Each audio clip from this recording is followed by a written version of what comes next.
Од 81 општина, 65 општини постигнале заштеди на електрична енергија од најмалку 15%, од кои 12 општини постигнале заштеда поголема од 50%.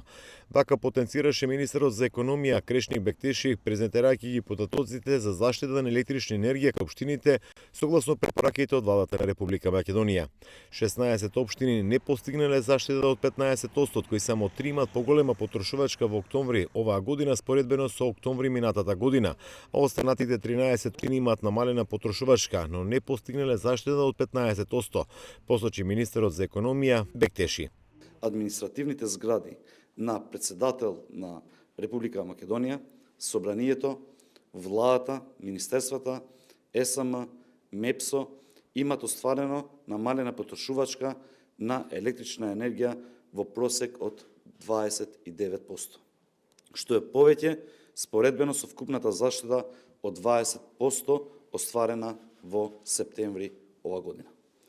Задоволство ми е да кажам дека сите институции во октомври имаат најмалку 15% намалена потрошувачка на електрична енергија, што е согласно препораките и задолженијата кои ги донесе владата. Вкупно 16 општини не постигнале заштеда од 15%, од кои само 3 имаат поголема потрошувачка во октомври 2022 година, споредбено со октомври 2021.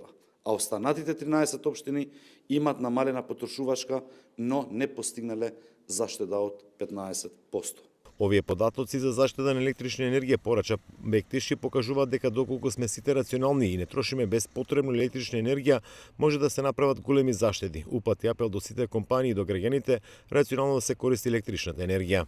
Во Југоистокот најголеми заштеди има остварена општина Босилово. Таа во октомври оваа година во однос на октомври минатата година оствари заштеда од 46%, втора е општина Василево, а трета е општина Новосело. Најслаби заштеди на електрична енергија во овој период имаат општините Струмица и Радовиш.